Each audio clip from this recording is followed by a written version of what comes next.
Assalamualaikum warahmatullahi wabarakatuh.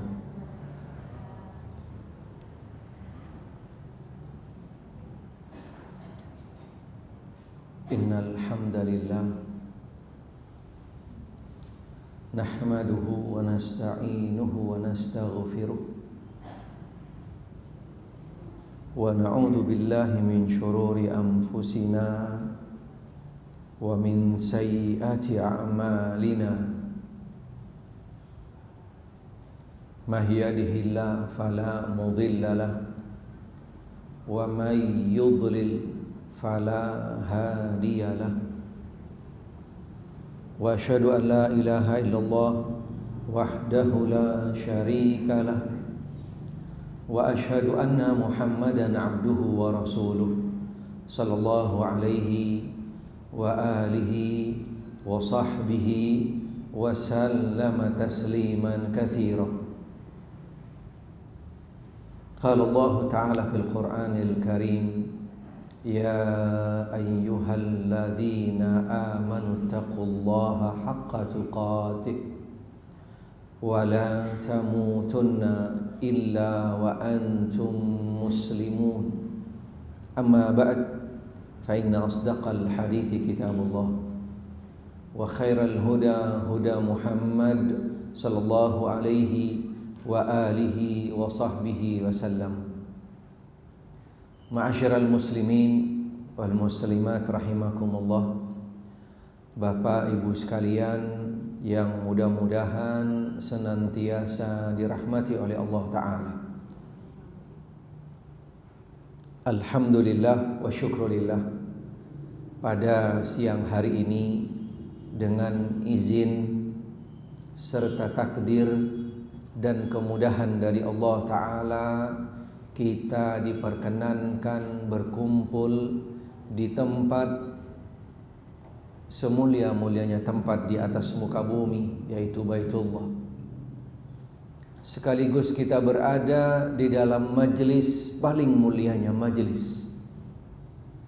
Bahkan majelis kita adalah salah satu daripada taman syurga Allah Ta'ala yang ada di atas muka bumi.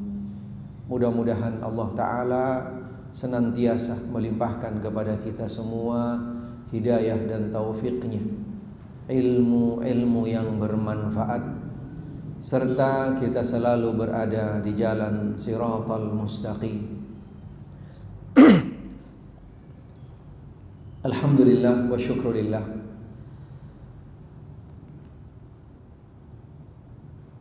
Pada pertemuan yang pertama ini, insyaallah mudah-mudahan Allah Ta'ala tetap berikan istiqomah kepada kita insyaallah di dalam belajar, di dalam menuntut ilmu. Karena kita selaku hamba Allah Subhanahu wa Ta'ala, tidak ada yang diperintahkan kepada kita melebihi Allah Subhanahu wa Ta'ala memerintahkan kepada kita untuk talabul ilmi. Bahkan ada dua doa, dua prinsip, dua hal yang selalu Nabi minta agar ditambahkan oleh Allah Subhanahu wa Ta'ala. Ditambahkan, ditingkatkan dan seterusnya, hanya dua hal, tidak ada yang lain. Yang pertama, Nabi sallallahu alaihi wa alihi wa sahbihi wasallam berdoa kepada Allah Subhanahu wa Ta'ala, dan selalu beliau berdoa agar ditambahkan yang pertama ilmunya. Yang kedua, ada yang tahu? Rezekinya, ya Bu. Benar enggak? Tidak ada satupun doa yang diajarkan oleh Rasul sallallahu alaihi wa alihi wa sahbihi wasallam beliau mengajarkan kita agar kita minta ditambah rezeki, tidak ada. Tapi seringnya kalau kita mendengar doa Allahumma rzuqna rizqan wasi'an, amin, kencang aminnya. Subhanallah. Padahal tidak ada satupun doa yang ma'thur dari Rasul sallallahu alaihi wa alihi wa sahbihi wasallam untuk ditambahkan rezekinya. Karena Nabi tidak pernah berdoa minta ditambah kepada Allah Subhanahu wa taala kecuali dua hal. Yang pertama, Rabbi zidni ilman. Yang kedua, di dalam riwayat daripada Abdullah bin Mas'ud, Rabbi zidna faqihna, Allahumma Rabbi zidna imanan wa faqihna. Di dalam riwayat seperti itu Nabi sallallahu alaihi wa alihi wasallam minta kepada Allah Subhanahu wa taala agar ditambahkan iman, ditambah iman.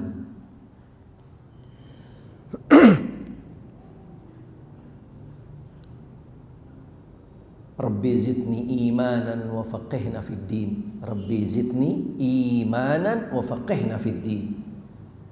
Doa seperti itu yang diajarkan oleh Nabi sallallahu alaihi wasallam, selalu yang kita minta kepada Allah agar ditambah ilmu dan ditambah iman.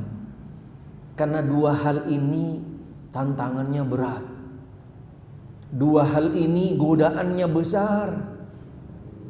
Dua hal ini ada pada diri seorang manusia yang sifatnya labil. Gak ada imannya seseorang seperti jalan tol lurus terus, gak ada hambatan, tidak ada. Itu sudah konsekuensi manusia. Tidak ada yang namanya ilmunya seseorang, tidak ada yang lebih daripada dia, tidak ada. Fawqa kulli dhi ilmin alim. Di atas orang yang berilmu pasti ada yang lebih lagi daripadanya. Ini yang selalu Nabi ajarkan, dan selalu agar kita minta berdoa kepada Allah, ditambahkan ilmu dan ditambah iman. Apalagi dua-duanya sangat sinkron, sangat sejalan sekali. Mustahil iman akan bertambah tanpa ilmu. Mustahil seseorang akan bisa meningkat imannya tanpa ilmu. Dan sebaliknya, termasuk orang-orang yang beriman, dia akan selalu ingin menambah ilmunya, karena dia sudah merasakan nikmatnya iman. Karena tanpa ilmu mustahil seseorang akan bisa meningkat ilmunya, dalam artian iman yang benar, iman yang tepat. Karena dengan ilmu yang sudah kita dapat, dibutuhkan aplikasi. Aplikasi ini adalah buah daripada keimanan seseorang. Semakin meningkat ilmunya, insya Allah akan diikuti dengan peningkatan daripada keimanannya. Mudah-mudahan Allah Subhanahu wa ta'ala selalu berikan istiqomah kepada kita di dalam dua hal yang tadi, yaitu meningkatkan ilmu dan selalu meningkatkan keimanan kita. Materi kita sangat sinkron dengan dua poin ini, karena kaitannya dengan tantangan, rintangan yang akan selalu menggoda daripada seseorang di dalam mencari yang namanya peningkatan ilmu dan juga meningkatkan iman. Kita akan pelajari tentang bagaimana situasi, kondisi akhir zaman, yang di sana dipastikan setiap muslim, muslimah, mukmin, mukminah akan lebih dahsyat, lebih berat di dalam menghadapi cobaan, tantangan, rintangan. Apalagi konsekuensi setiap muslim, muslimah, mukmin, mukminah, tidak ada ceritanya.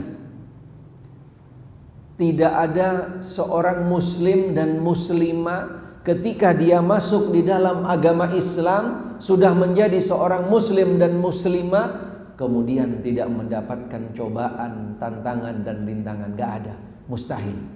Karena itu sudah menjadi kode etik, itu sudah menjadi SOP, Itu sudah menjadi kriteria, spesifikasi setiap muslim, setiap muslimah, mukmin, mukminah, dipastikan di dalam kehidupannya akan menghadapi tantangan, rintangan, cobaan, walaupun mungkin sifatnya relatif, satu dengan yang lainnya berbeda, dari mulai kecil besarnya, sedikit banyaknya, dan juga sebentar atau lamanya. Dipastikan karena Allah Ta'ala dengan tegas, dengan jelas menerangkan di dalam Al-Quranul Karim, di dalam surat Al-Ankabut, ahasiballadzina ayyaqulu amanna ayyutraku wahum la yuftanun. Apakah kamu mengira seorang mukmin ketika dia sudah mengucapkan dirinya menjadi seorang muslim, muslimah, mukmin, mukminah, kemudian tidak akan mendapatkan fitnah? Mustahil. Apalagi ketika kita coba feedback kembali kepada zaman Rasul sallallahu alaihi wa alihi wa sahbihi wasallam, setiap para sahabat yang mengikrarkan masuk Islam bersama Rasul, detik itu juga dia mendapatkan sambutan dari masyarakat. Benar. Sambutan apa sambitan? Yang jelas adalah sambitan. Gak pernah satupun dari para sahabat di zaman Rasul dulu, apalagi ketika di fase Mekah, ketika mereka mengucapkan 2 kalimat syahadat langsung dikalungkan kembang. Gak ada. Tapi yang mereka dapat minimal akan dicibirin, dicaci maki, syukur-syukur enggak disambit. Itu konsekuensi setiap muslim, muslimah, mukmin, mukminah di dalam kehidupannya pasti akan mendapatkan, menghadapi situasi, kondisi. Apalagi kita sekarang sudah berada di akhir zaman. Tantangan, rintangan kita dipastikan semakin besar, semakin berat dan beragam dan bermacam-macam. Insya Allah ini akan menjadi poin materi kita ke depannya nanti. Insya Allah kita akan bahas satu persatu. Insya Allah mudah-mudahan Allah Ta'ala berikan kepada kita istiqomah, kekuatan, kemampuan, serta panjang umur, agar kita bisa tetap menjalankan kehidupan kita di dalam ketaatan kepada Allah Subhanahu wa Ta'ala. Materi ini mungkin sering kita dengar, kadang-kadang diangkat di dalam poin-poin atau diangkat dalam tema-tema yang bermacam-macam. Huru-hara akhir zaman, dahsyatnya akhir zaman, datangnya akhir zaman, dan seterusnya. Padahal poin ini semuanya tidak keluar di dalam satu poin yang prinsip yang utama, yaitu beriman kepada hari akhir. Ketika kita membahas tentang akhir zaman, berarti pintu awalnya yang harus kita mantapkan dulu, yang pokok pondasinya, prinsipnya yang harus kita lalui dulu, beriman terhadap hari akhir. Beriman terhadap hari akhir termasuk rukun iman. Termasuk rukun iman. Mudah-mudahan rukun iman yang pertama sampai yang kelima mudah-mudahan sudah khatam insya Allah. Sudah khatam insya Allah, Bu, ya. Rukun iman yang pertama sampai yang kelima sudah khatam insya Allah, mudah-mudahan. Husnudzon aja insya Allah. Mudah-mudahan kalau belum nanti bisa di backup, bisa di recovery. Karena konsekuensinya ketika kita beriman dengan hari akhir, otomatis beriman dengan yang pertama, yang kedua, yang ketiga, otomatis sudah kita lalui insya Allah. Beriman terhadap hari akhir menjadi salah satu daripada kode etik di dalam rukun iman. Semuanya tentang perkara-perkara gaib. Berbeda dengan rukun Islam. Kalau rukun Islam Semuanya adalah sesuatu yang sifatnya aplikasi, bisa dilihat, bisa didengar, bisa dilakukan dan seterusnya. Tapi tentang rukun iman semuanya memiliki kriteria tentang al-ghaib. Beriman kepada Allah, beriman kepada Rasul, beriman kepada malaikat, juga beriman kepada akhir zaman atau hari kiamat. Semuanya adalah kaitannya dengan masalah ghaib. Berarti ketika poin yang berkaitan dengan masalah ghaib, berarti urusannya ghaib, bukan urusan kita yang hadir. Paham kan? Berarti hakikat sebenarnya tentang masalah ghaib yang tahu adalah yang al-ghaib, Allah Subhanahu wa taala. Termasuk malaikat dan para rasul pun juga tidak tahu. Karena otoritas utama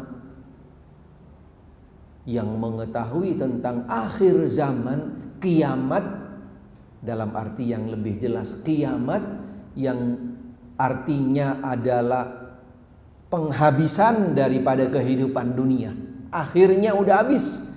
Jadi langit akan runtuh habis, bumi akan hancur semuanya, dan Allah Subhanahu wa taala akan menghilangkan kehidupan dunia, dan setelahnya akan ada kehidupan baru. Itulah kiamat. Kapan? Hanya Allah taala yang tahu. Nanti kita akan pelajari dari poin-poin masalah ini cukup banyak sebenarnya, tapi mudah-mudahan nanti kami akan jelaskan secara global. Karena sebagai pengantar yang akhirnya nanti kita akan memasuki kepada poin-poin tentang yang berkaitan erat dengan hari kiamat. Yang pertama, di dalam beriman terhadap hari akhir atau hari kiamat, kita harus tahu tentang bagaimana hakikat sebenarnya. Hakikat daripada hari kiamat itu sendiri, tentang bahwasanya hari kiamat tidak diragukan datangnya, kepastiannya tidak diragukan, pasti datang, pasti ada. Walaupun kapan, hanya Allah Subhanahu wa ta'ala yang tahu tentang waktunya. Kapan akan berakhir, hanya Allah Subhanahu wa ta'ala yang tahu tentang hal tersebut.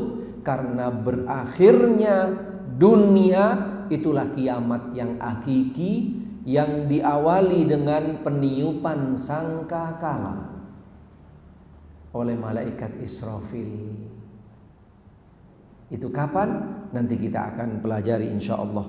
Yang kedua, kita nanti akan pelajari juga tentang apa dasar-dasarnya daripada hari kiamat tersebut, yang juga akan kembali kepada masalah hakikat daripada hari kiamat itu sendiri. Kemudian waktu terjadinya hari kiamat dilihat dari harinya. Kemudian yang berikutnya tentang atas siapa kiamat itu, atau siapa saja yang akan berada pada waktu itu, yaitu ketika terjadinya kiamat. Kemudian yang berikutnya, apa tujuannya? Tujuannya kita mengenal ini semua, apa tujuannya? Dan nanti kita akan masuk kepada poin yang utama, yaitu tentang tanda-tanda hari kiamat. Yang pertama, tentang hakikat daripada hari kiamat. Jelas dasar-dasarnya, dalil-dalilnya sangat kuat, tidak diragukan lagi. Karena diterangkan di dalam Al-Quran, di dalam ayat yang sangat banyak sekali. Salah satunya di dalam surat Al-A'raf 187, Allah Ta'ala memberikan panduan, tuntunan kepada Rasul Sallallahu Alaihi wa alihi wa sahbihi wasallam ketika beliau didatangin oleh para sahabat. Di dalam Al-Quran dikisahkan, yas'alunaka 'anis sa'ah, ya Muhammad, para sahabatmu, umatmu datang menemui kamu bertanya tentang hari kiamat. Qul, Allah Ta'ala memerintahkan kepada Nabi Muhammad, katakan ketika mereka datang kepadamu bertanya tentang hari kiamat, katakan, ayyana mursaha, qul innama ilmuha inda rabbi. Katakan ya Muhammad kepada mereka bahwasanya hakikat tentang kapan akan terjadi hari kiamat, yaitu berakhirnya dunia, hanya Allah yang tahu. Berarti di sini adalah perintah Allah. Rasul saja diperintahkan oleh Allah untuk mengembalikan ilmu tentang kiamat kepada Allah. Berarti ketika ada seseorang, siapa saja, dengan dasar apa saja, memberikan prediksi atau bahkan sampai dengan perhitungan tentang akan berakhirnya dunia, atau yang lebih tepat akan datangnya hari kiamat, nampaknya perlu hati-hati dan waspada. Karena tidak ada yang pasti, yang mengetahui ilmu pasti kecuali Allah Subhanahu wa ta'ala. Karena Nabi Muhammad sendiri, yang sekaligus beliau sebagai salah satu tanda hari kiamat, beliau diperintahkan oleh Allah, qul ya Muhammad ilmuha inda rabbi. Ilmunya tentang hari kiamat itu yang sebenarnya hanya Allah Subhanahu wa ta'ala yang tahu. La yujalliha liwaqtiha illahu. Tidak ada yang bisa akan menjelaskan dan akan menerangkan tentang hari kiamat yang sebenarnya kecuali Allah Subhanahu wa ta'ala. Berarti yang pertama, sifatnya daripada hari kiamat itu gaib, hanya Allah yang tahu.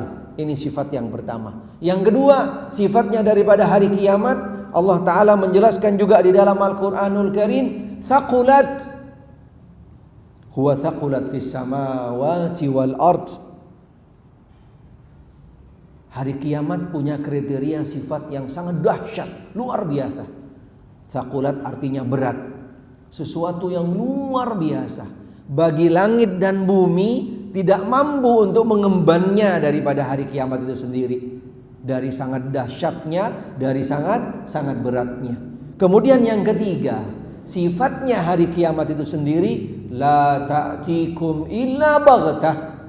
Tidak akan datang kepadamu hari kiamat kecuali datangnya tiba-tiba. Karena Allah yang mengetahuinya. Dan Allah tidak pernah menginformasikan kepada siapa saja daripada makhluknya, termasuk nabi, rasul, malaikat, tentang kapan akan terjadi hakikat daripada kiamat itu sendiri.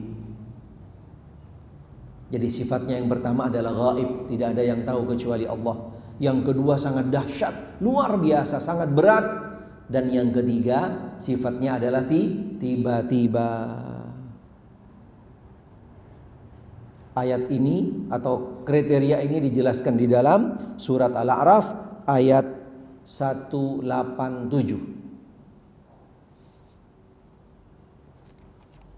Ayat yang lain juga sangat banyak diterangkan di dalam Al-Quran, seperti diantaranya juga di dalam surat An-Nahl.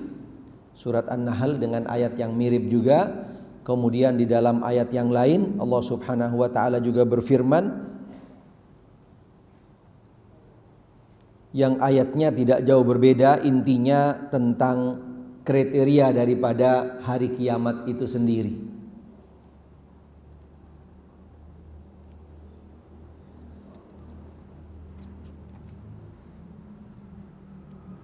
Kemudian kriteria yang berikutnya,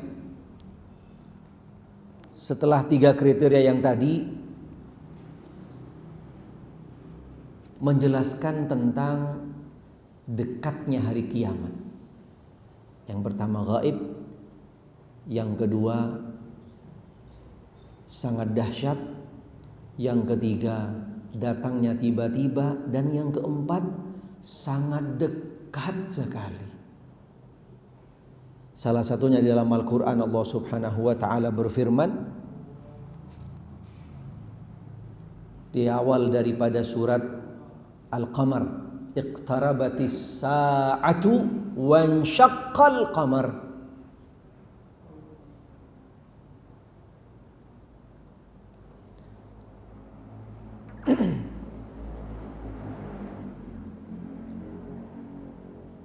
Di dalam ayat yang lain juga Allah subhanahu wa ta'ala berfirman,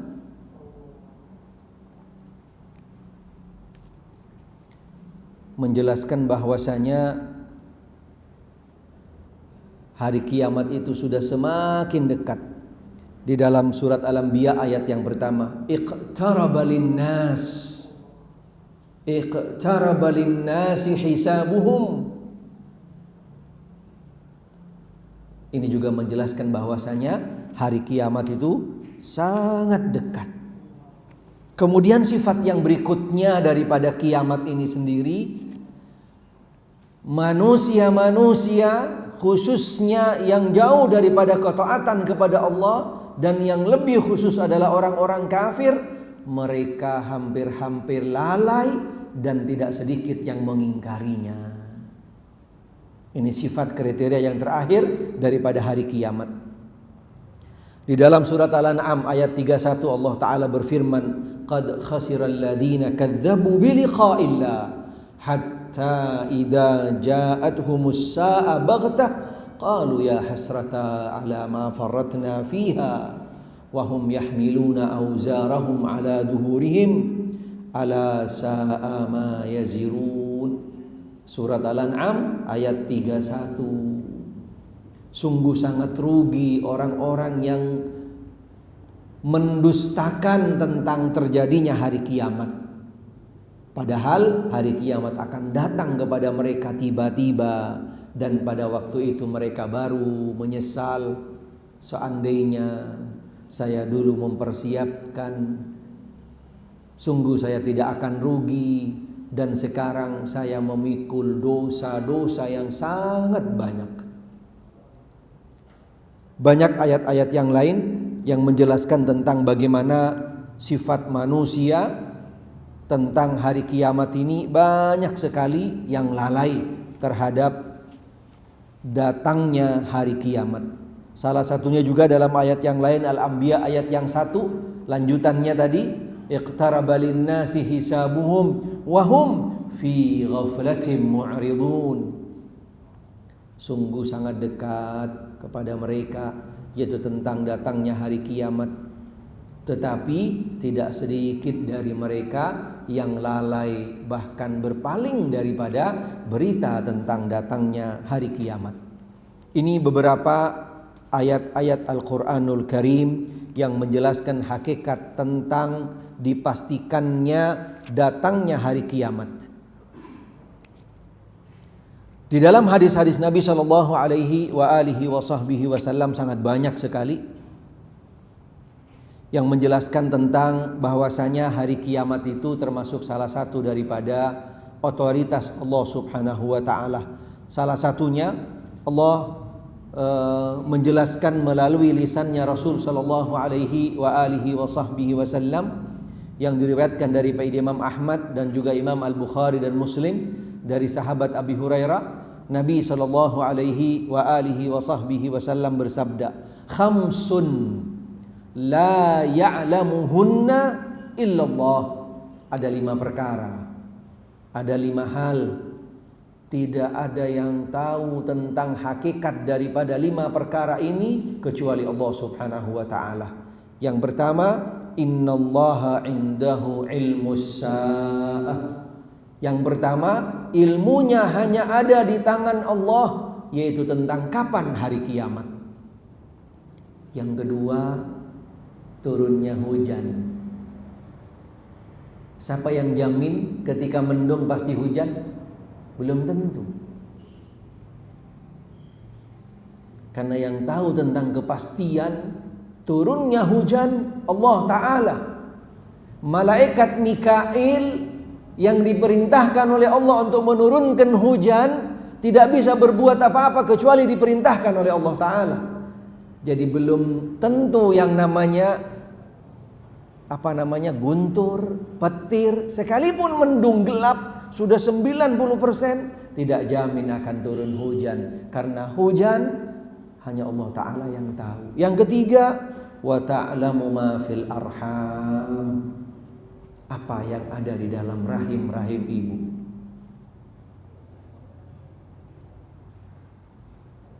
Zaman sekarang teknologi memang cukup canggih, berkembang dari 3 dimensi sampai ke 5 dimensi.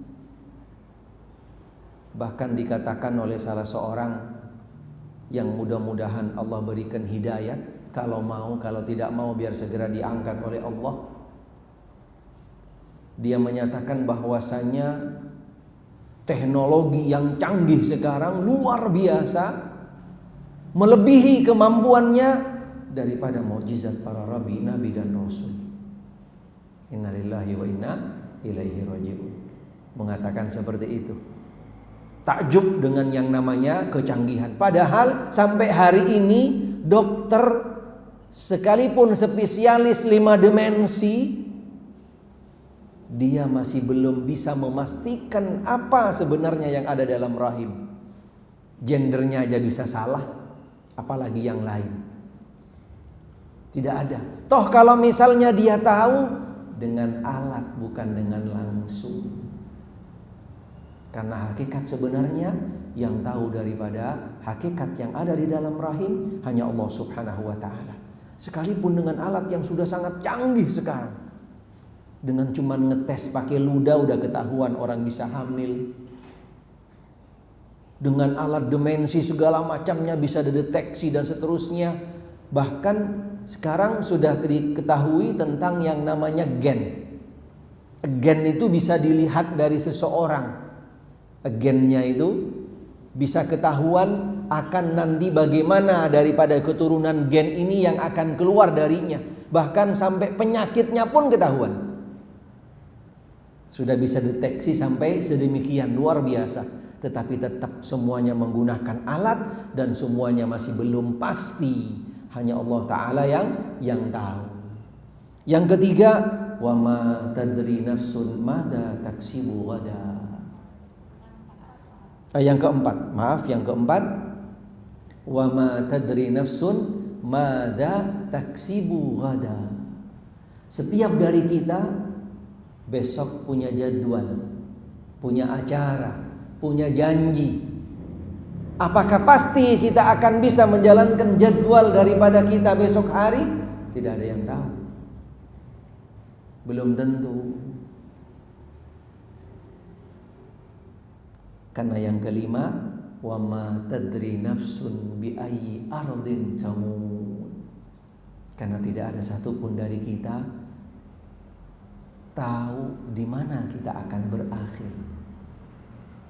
Walaupun besok ada jadwal, nggak taunya karena hari ini hadir majelis gitu kan, dia lupa, nggak bersandar kepada Allah, tapi bersandar kepada tembok, kebawa tidur nggak bangun-bangun. Padahal kita diperintahkan untuk bersandar kepada Allah Subhanahu wa ta'ala. Wa ma taksibu ghada. Siapa yang jamin umur kita sampai besok? Ada yang punya kabar dari malaikat, dapat bocoran bakal sampai minggu depan, bulan depan, sampai Ramadan tahun ini? Ada yang jamin? Tidak ada satupun dari kita yang tahu. Mada taksibu ghada, jangankan 1 pekan, esok hari saja kita tidak tahu apa yang akan terjadi kepada kita. Bahkan apakah umur kita akan sampai besok. Karena di dalam kematian ada 3 hal yang siapapun dari kita tidak ada yang tahu. Yang pertama, kapan kita akan berakhir, di mana kita akan berakhir, bagaimana prosesi berakhirnya. Ini 3 hal yang akan selalu menjadi SOP kematian seseorang. Dan siapapun dari kita tidak ada yang tahu. Nggak jamin orang sehat, orang sakit bakal mati duluan. Orang yang sudah lanjut usia mati duluan, nggak jamin. Karena 3 hal ini daripada kematian tidak ada yang tahu daripada setiap hamba Allah Subhanahu wa ta'ala. Nabi saja diinformasikan tentang akhir kehidupannya. Beliau berarti juga tidak tahu. Didatangin oleh malaikat maut, aku diperintahkan oleh Allah, kamu memilih akan tetap bersama umatmu atau kamu akan berada di samping Allah Ta'ala. Diinformasikan, dan datangnya juga gak ngabarin. Ketika diberikan pilihan itu, Nabi memilih untuk di sebelah Allah Subhanahu wa ta'ala. 5 perkara tadi tidak ada yang tahu kecuali Allah. Hari kiamat, di dalam rahim, turunnya hujan, apa yang akan terjadi esok, dan di mana kita akan meninggal. Ini termasuk salah satu dasar yang kita jadikan pegangan tentang hari kiamat, bahwasanya hari kiamat itu hanya Allah Subhanahu wa ta'ala yang tahu.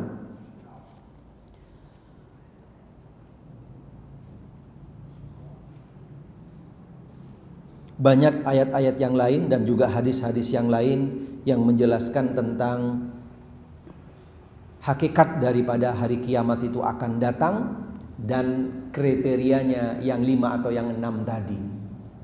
Diterangkan oleh para ulama berdasarkan salah satu hadis yang sekaligus ini juga memperkuat daripada dasar salah satu kriteria kiamat tadi yang dekat. Riwayat daripada Al-Hakim dari Abdullah bin Mas'ud, qala Rasulullah sallallahu alaihi wa alihi wa sahbihi wasallam, innallaha ja'ala ad-dunya kulluha qalilah wa ma baqiya minha illa al-qalil min al-qalil wa mithlu ma baqiya min ad-dunya kath-thagbi ay al-ghadir syurb saffatin wa baqiya kadruh. Dijelaskan di dalam salah satu hadis, Nabi sallallahu alaihi wa alihi wa sahbihi wasallam bersabda, sesungguhnya Allah menciptakan dunia itu sebentar, sedikit sekali. Dan yang ada sekarang ini adalah sebagian kecil daripada sisanya. Allahu Akbar. Diperumpamakan oleh Nabi sallallahu alaihi wasallam seperti ketika seseorang minum kopi, udah habis tuh airnya, tinggal ampasnya. Tinggal ampasnya. Itulah sisanya sekarang. Dan menunjukkan bahwasanya akhir zaman, kiamat sudah semakin dekat. Sudah semakin dekat. Ini beberapa dasar-dasar hakikat tentang hari kiamat. Berarti dasarnya sangat kuat. Dalil-dalilnya luar biasa dari Al-Quran dan As-Sunnah, dan tidak ada satupun dari kita yang mengingkarinya. Karena ketika mengingkari tentang hari kiamat, otomatis dipertanyakan keimanannya. Wajib kita beriman dengan dasar-dasar yang tadi, juga dengan kriteria daripada hari kiamat itu sendiri. Al-imanu bis-sa'ah juz'un minal imani bil yaumil akhir. Wal imanu bil yaumil akhir juz'un bil imani bil ghaib. Wa min sifatil mu'minin al-muttaqin al-imanu bil ghaib wal ishfaqu minas sa'ah. Ketika kita sudah beriman dengan hari kiamat, beriman dengan hari kiamat, dan ini sudah menjadi konsekuensinya, otomatis kita beriman dengan hari akhir. Beriman dengan hari akhir. Dan ketika kita beriman dengan hari akhir, berarti kita beriman dengan salah satu daripada perkara gaib. Beriman dari salah satu perkara yang gaib. Dan ini adalah sifatnya orang-orang muttaqin al-mu'minun, orang-orang daripada sifatnya mukminin yang bertakwa kepada Allah Subhanahu wa ta'ala. Di dalam awal surat Al-Baqarah kita sering bacanya, alladzina yu'minuna bil ghaibi. Alladzina yu'minuna bil ghaibi. Sifatnya orang-orang yang beriman dan orang-orang yang beriman yang bertakwa kepada Allah adalah beriman terhadap ghaib. Termasuk kepada malaikat-malaikat Allah. Kita wajib beriman Karena dijelaskan di dalam hadis yang sahih bahwasanya malaikat-malaikat Allah hadir di mana majelis ilmu. Malaikat penuh hadir bersama kita. Kita wajib untuk mengimaninya. Cuman untungnya kita gagal ngelihat. Kalau ngelihat pada kabur.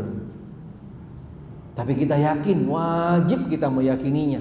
Karena dijelaskan di dalam hadis-hadis yang sahih. Para malaikat-malaikat Allah dan malaikat-malaikat tersebut khusus. Malaikat khusus. Bukan Jibril, bukan Mikail, tapi malaikat-malaikat yang memang Allah tugaskan untuk hadir di mana majelis ilmu.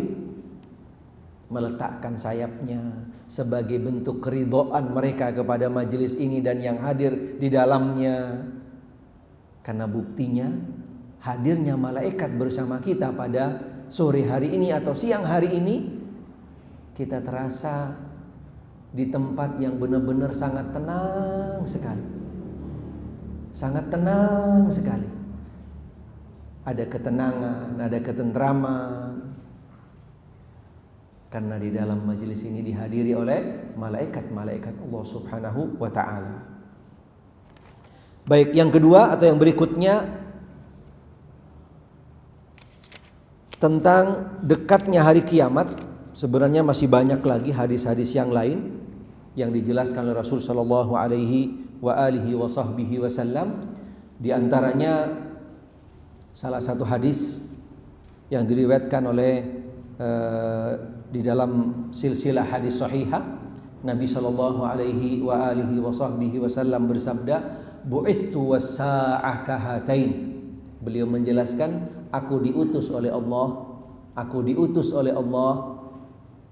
Antara aku diutus oleh Allah dan hari kiamat sangat dekat, bagaikan jari telunjuk dan jari manis. Dekat sekali hari kiamat. Berarti di sini menunjukkan bagaimana sangat dekatnya.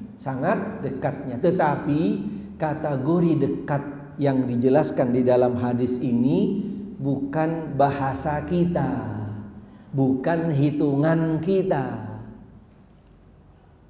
tetapi tetap kembali kepada Allah Subhanahu wa ta'ala. Buktinya ketika Nabi mengatakan ini, sampai hari ini sudah 1400 tahun lebih. Dekat katanya beliau. Kalau boleh kita coba analogikan, salah satu makna dekat di sini yang diterangkan oleh para ulama bahwasanya dekatnya adalah karena hitungan dunia dengan harinya akhirat sama dengan 1000 tahun. Tidak salah Nabi memberikan analogi dekat hari kiamat. Al-yauma indallah ka'alfi sanatin mimma ta'udun. Satu hari di sisi Allah Ta'ala sama dengan 1000 tahun daripada hitunganmu sekalian. Kalau kita dekatkan dengan bahasanya Nabi, kiamat itu sudah semakin dekat dan sudah berlalu 1,5 hari. 1,5 hari kalau kita mau hitung 1500. 1 hari lebih. Berarti apakah 1 pekan lagi atau 10 hari lagi? Wallahu a'lam. Yang jelas hitungannya sangat dekat. Kemudian kondisi yang lain yang juga kembali kepada kriteria yang tadi, bahwasanya dengan kriteria atau sifat-sifat kiamat tadi itu dijelaskan salah satunya dekat dan juga manusia lalai terhadap hari kiamat itu sendiri. Nabi juga menjelaskan di dalam salah satu hadis sahih bahwasanya iqtarabatis sa'ah wa la yasdadun nasi 'alad dunya illa hirsan wa la yasdaduna minallahi illa bu'da. Allahu akbar. Ini sangat sinkron sekali. Nabi menjelaskan bahwasanya kiamat itu sudah dekat sebenarnya, tetapi hakikatnya manusia dengan dekatnya hari kiamat ini mereka lalai dan lupa, bahkan mereka semakin rakus dengan dunia dan jauh daripada Allah Subhanahu wa ta'ala. Luar biasa, zaman sekarang benar-benar zamannya materialistis luar biasa. Tidak ada satupun daripada manusia zaman sekarang, kalau boleh kami sedikit gambarkan, yang gak pegang handphone, gak ada. Mohon maaf gitu kan, kayak pemulung aja, ya Allah, bisa ditelepon juga sama orang.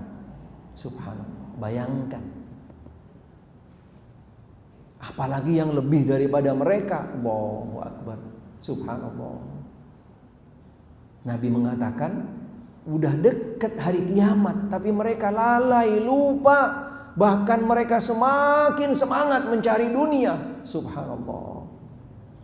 Setiap ada model baru handphone ganti. Gak enak. Udah kalah dengan yang lain. Yang lain daripada ganti, kita belum ganti. Subhanallah. Ini fakta, realita. Bahkan yang kadang-kadang yang sering hadir majelis ilmu juga seperti itu. Ini sudah fenomena yang terjadi, dan ini yang mengatakan adalah Rasul Sallallahu Alaihi Wasallam yang keluar dari lisannya beliau dalam hadis yang sahih. Hakikatnya wahyu datangnya dari Allah Subhanahu wa Ta'ala. Kemudian itu beberapa hakikat tentang hari kiamat dan juga dasar-dasarnya dari Al-Quran dan As-Sunnah, serta kriteria daripada hari kiamat itu sendiri. Di dalam hadis yang sahih, Nabi Shallallahu Alaihi Wasallam bersabda bahwasanya tidak akan bangkit hari kiamat itu kecuali pada hari Jumat. Bahwasanya akhir daripada dunia nanti, ketika sudah benar-benar hancur, sudah benar-benar tidak ada di waktu itu orang-orang yang beriman kepada Allah, itu akan terjadi pada hari Jumat. Pada hari Jumat. Kemudian atas siapa kiamat itu akan terjadi nanti? Atas siapa? Atau orang-orang yang bagaimana yang akan berada pada waktu terjadinya hari kiamat itu sendiri? Diterangkan di dalam hadis yang sangat banyak sekali. Nabi Shallallahu Alaihi Wasallam menjelaskan, alaman taqumus sa'ah, atas siapa Allah itu akan menghancurkan atau akan memulainya hari kiamat. Yang pertama dijelaskan di dalam hadis sahih riwayat Imam Ahmad dan Imam Muslim. Nabi Shallallahu Alaihi Wasallam bersabda, la taqumus sa'ah illa ala syirarin nas. Tidak akan bangkit, tidak akan terjadi hari kiamat kecuali yang di sana hanyalah orang-orang yang jelek. Orang-orang jelek. Berarti ketika masih ada orang yang beriman, ketika masih ada orang muslim, ketika masih ada Al-Quran, ketika masih ada zikir Allah disebutkan, tidak akan terjadi hari kiamat. Tidak akan hancur dunia, bumi, langit dan seisinya. Karena Allah Ta'ala khususkan kehancuran dunia dan seisinya pada orang-orang yang jelek. Kriteria yang kedua dijelaskan di dalam hadis yang juga sahih. Nabi Shallallahu Alaihi Wasallam bersabda, as-sa'atu taqumu 'alal asafili war-ru'a min ahli dunya.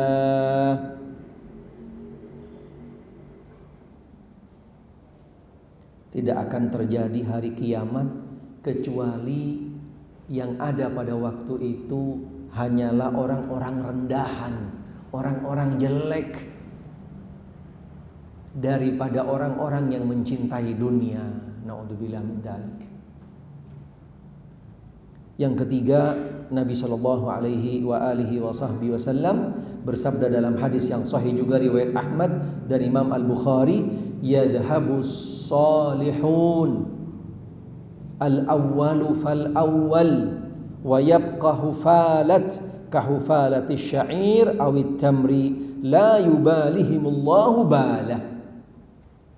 Ketika mendekati kehancuran langit, bumi dan dunia seisinya semuanya, yaitu hari kiamat, Allah akan matikan orang-orang soleh satu persatu. Orang-orang soleh satu persatu akan diangkat oleh Allah Subhanahu wa ta'ala, akan dimatikan oleh Allah Subhanahu wa ta'ala, sampai pada akhirnya tinggal sampahnya yang ada di atas muka bumi, yaitu orang-orang yang sudah disortir oleh Allah. Tinggal yang jelek-jelek, barang-barang yang sudah tidak laku lagi dijual, udah sortiran, udah barang-barang ciri yang sudah harus diretur istilahnya. Pada waktu itu Allah Subhanahu wa ta'ala akan membangkitkan atau menjadikannya hari kiamat pada waktu itu. Yang keempat,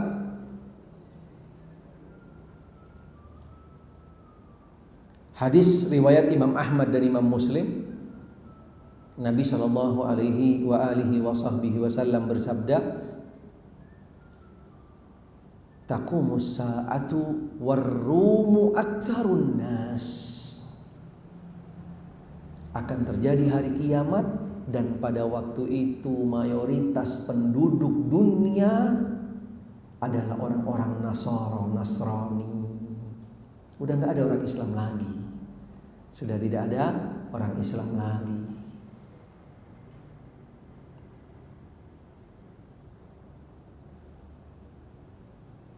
Kemudian yang kelima, kriteria orang-orang yang nantinya Allah Ta'ala bangkitkan hari kiamat, yaitu orang-orang yang sudah tidak tahu tentang kebaikan dan juga tidak bisa mengingkari yang namanya kemungkaran.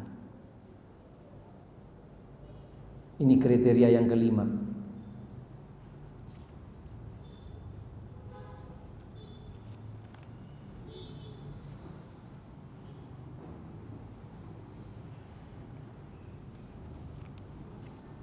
Yang keenam, yang terakhir, kriteria orang-orang yang nantinya Allah Ta'ala akan bangkitkan hari kiamat dan mereka berada di dalamnya. Hadis riwayat Imam Ahmad dan Imam Muslim, Nabi sallallahu alaihi wa alihi wasallam bersabda, la taqumus sa'atu hatta la yuqalu fil ard Allah Allah Allah. Tidak akan bangkit hari kiamat sehingga di atas muka bumi sudah tidak didengar lagi kalimat Allah Allah. Berarti yang ada pada waktu itu adalah orang-orang Nasrani, orang-orang kafir, orang-orang jelek, orang-orang yang tidak tahu kebaikan, dan seterusnya daripada orang-orang yang Allah Subhanahu wa ta'ala jauh daripada orang-orang yang taat dan bertauhid kepada Allah. Karena di dalam hadis yang sahih Nabi sallallahu alaihi wa alihi wasallam bersabda bahwasanya ketika waktu akan hancurnya dunia dan seisinya sebagai pertanda hari kiamat, Allah Subhanahu wa ta'ala akan kirimkan angin yang lembut sekali. Dan angin ini sifatnya akan mematikan secara general orang-orang mukmin. Serentak dimatikan oleh Allah. Orang-orang mukmin mereka mati dulu sebelum terjadinya hari kiamat. Berarti ketika ada orang mukminah di dalamnya, tidak akan terjadi hari kiamat. Karena hari kiamat tadi akan terjadi kepada 6 kriteria yang tadi, dan pada waktu itulah Allah perintahkan malaikat Israfil untuk meniup sangkakala yang pertama. Itu tanda hari kiamat atau sebagai akhir daripada dunia dan seisinya.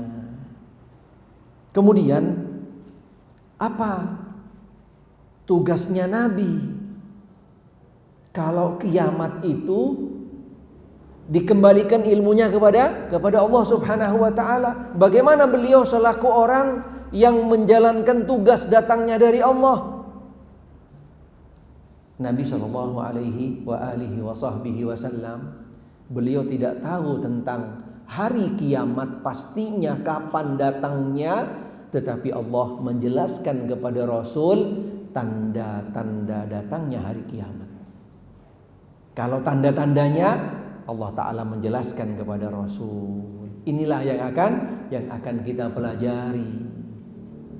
Karena mustahil ketika masalah hari kiamat tadi gaib, lalu bagaimana caranya kita untuk siap-siap? Ini termasuk salah satu hikmah, salah satu rahasia yang datang dari Allah Subhanahu wa Ta'ala. Walaupun sifat secara hakikinya ada di sisi Allah Ta'ala, tapi Allah membuka pintu kepada Nabi disampaikan kepada umatnya melalui tanda-tanda hari kiamat. Melalui tanda-tanda hari kiamat. Dengan tanda-tanda ini nanti yang akan kita pelajari akan membuahkan beberapa hasil, membuahkan beberapa manfaat yang insya Allah dengan kita mengenal tanda-tanda hari kiamat ini bukan sekedar cerita, bukan sekedar cerita, dongeng, kisah, begini nanti, tidak, punya target-targetnya, ada buah-buahnya, ada hikmahnya, dan ini yang dijelaskan oleh para ulama ketika kita mempelajari tentang hari kiamat. Karena di dalamnya kita pasti akan mempelajari tentang yang pertama, sesuatu sebelum terjadinya hari kiamat, yaitu tanda-tandanya. Yang kedua, hari kiamat itu sendiri. Dan yang ketiga, apa yang akan terjadi setelah hari kiamat. Ini objek daripada materi kita, yaitu tanda-tanda hari kiamat, yaitu sebelum datangnya hari kiamat, dan juga tentang hari kiamat itu sendiri. Kemudian yang ketiga, apa yang akan terjadi setelah hari kiamat. Apa hikmahnya, apa rahasianya ketika kita nantinya akan mempelajari tanda-tanda hari kiamat. Diterangkan oleh para ulama di dalam hikmah daripada mempelajari tanda-tanda hari kiamat, al-ghayah wal hadaf, dijelaskan bahwasanya tujuannya, targetnya ketika kita mempelajari tentang hari kiamat yang diawali dengan tanda-tandanya cukup banyak sebenarnya diterangkan oleh para ulama. Di antaranya yang pertama, satu, tahqiqul imani bil ghaib, wa huwa ruknun min arkanil iman as-sittah, sebagai bentuk manifestasi kita beriman terhadap yang gaib. Ketika kita nanti mempelajari tanda-tanda hari kiamat, berarti sebagai bentuk bahwasanya kita beriman terhadap yang gaib. Salah satu buktinya di dalam surat Al-Baqarah yang kami tadi bacakan ayatnya, alladzina yu'minuna bil ghaibi. Orang-orang yang beriman pasti dia akan beriman dengan yang gaib. Bagaimana kita akan mengenal sesuatu yang gaib? Melalui tanda-tandanya. Melalui tanda-tandanya. Walaupun tentang hari kiamat itu sendiri sudah pasti, sudah jelas, tidak diragukan dan tidak ada satupun yang mengingkarinya kecuali kafir. Kecuali orang kafir. Wal imanu bil ghaib yakni bi kulli ma akhbara bihi Allah azza wa jal atau akhbara bihi Rasulullah sallallahu alaihi wasallam wa sahabihi naqlu anhu fima syahadna aw ghaba anna na'lamu annahu haq wa sidq. Ketika nanti kita mempelajari tentang tanda-tanda hari kiamat yang dijelaskan di dalam Al-Qur'anul Karim, yang konsekuensinya adalah sesuatu yang gaib karena masih belum datang, belum ada, tapi sudah dikabarkan kepada kita melalui Al-Quran atau melalui hadis di dalam riwayat yang sahihah, baik yang sifatnya itu gaib atau nanti kita akan lihat, semuanya kita terima dengan penuh kejujuran atau kita terima dengan as-sidqu, kebenaran, dengan penuh kebenaran, dan tidak ada sedikit pun keraguan di dalamnya. Seperti misalnya nanti kita akan pelajari bahwasanya tanda-tanda hari kiamat itu yang besar khususnya dikumpulkan oleh para ulama ada 10. Yang pertama, yang kedua dan seterusnya. Misalnya Dajjal. Kita sekarang belum melihat Dajjal. Belum ada. Tetapi pasti ada Dajjal. Dijelaskan di dalam Al-Quran dan juga di dalam Sunnah. Kita beriman terhadap hal ini. Tapi nanti ketika memang benar ada Dajjal, berarti kita semakin yakin bahwasanya itu adalah sesuatu yang benar. Itu maksudnya. Jadi memberikan satu motivasi kepada kita untuk semakin memantapkan keimanan kita terhadap yang gaib. Ini salah satu tujuan ketika kita mempelajari tentang tanda-tanda hari kiamat. Yang kedua, ini yang paling penting. Ini yang paling utama. Fi ma'rifati asyratis sa'ah hathu an-nafs ala ta'atillahi wal isti'dadi li yaumil qiyamah.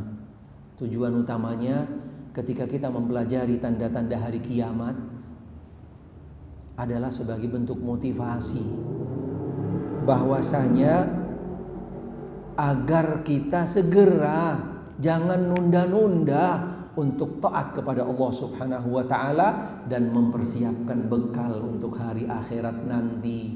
Jangan cuman sekedar dengan obsesi, harapan, cita-cita nanti habis umroh, pulang haji, nanti dan seterusnya. Itu semuanya adalah hal yang salah dan tidak tepat.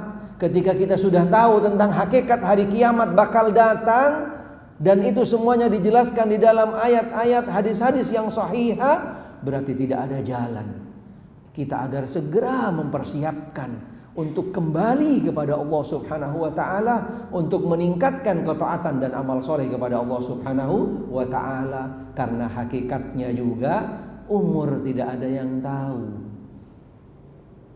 Kalau pakai nunggu nanti balik umroh, saya mau berubah misalnya biar lebih baik, lebih taat, apalagi nanti balik haji sekalian ganti nama, udah telat.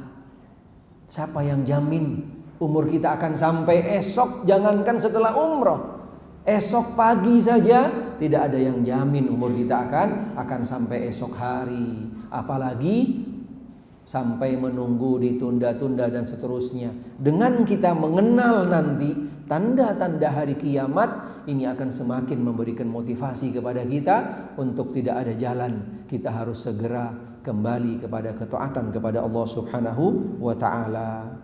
Iqadul ghafilin, untuk mengetuk hati-hati orang yang sedang lalai, yang tenggelam di dalam dunia. Ketika kita membaca tentang tanda-tanda hari kiamat, dan sekarang sudah banyak di sekitar kita, sudah banyak, luar biasa, sangat banyak sekali. Tujuannya untuk mengetuk hati-hati orang-orang yang lalai, yang lupa, yang tenggelam dengan dunia tadi, yang obsesinya adalah seluruh obsesinya duniawi dan seterusnya. Naudzubillah min dzalik. Ada kisah yang sangat sederhana sekali. Saya yakin tidak ada satupun dari kita yang tidak terenyuh, bahkan tidak terketuk hatinya ketika mendengar kisah ini. Sangat sederhana dan mungkin bisa dikatakan biasa-biasa saja sebenarnya, tetapi ternyata di balik kisah ini luar biasa, mengingatkan kita. Dan sekaligus menjelaskan pelakunya adalah orang-orang yang benar-benar beriman kepada Allah dan beriman terhadap hari akhir. Ada salah seorang ibu tua. Dia bekerja di salah satu tempat yang menempuh perjalanan dari rumahnya menuju ke tempat kerjanya yang mungkin agak sedikit jauh. Setiap kali dia kerja, dia mendapatkan penghasilan yang mungkin tidak cukup untuk kehidupan dia. Tapi setiap dia kembali dari tempat kerjanya, dia lalui masjid dan dia ambil dari sebagian uang yang dia dapat, dia simpan di kotak masjid. Dan itu dia lakukan setiap hari. Ada salah seorang yang pengen tahu dengan apa yang sudah dilakukan oleh ibu tua ini. Dia tanya, kenapa ibu harus ibu menyempatkan naruh uang sebagian di masjid. Padahal yang ibu dapat tidak seberapa, tidak cukup untuk kebutuhan ibu sendiri. Dia katakan, ini buat celengan saya di hari akhir nanti. Bayangkan, dapatnya 10.000 setiap hari. Tapi dia selalu simpan sebagian di masjid. Ini orang yang benar-benar obsesinya adalah akhirat. Dia tahu dunia itu sementara. Tidak ada satupun dari kita yang kekal abadi di dunia, tidak ada. Nanti di sana sebenarnya yang harus segala upaya, usaha, bahkan semua harta yang kita miliki untuk akhirat, bukan untuk dunia. Tapi kadang-kadang tidak sedikit dari saudara-saudara kita yang masih lalai, masih lupa.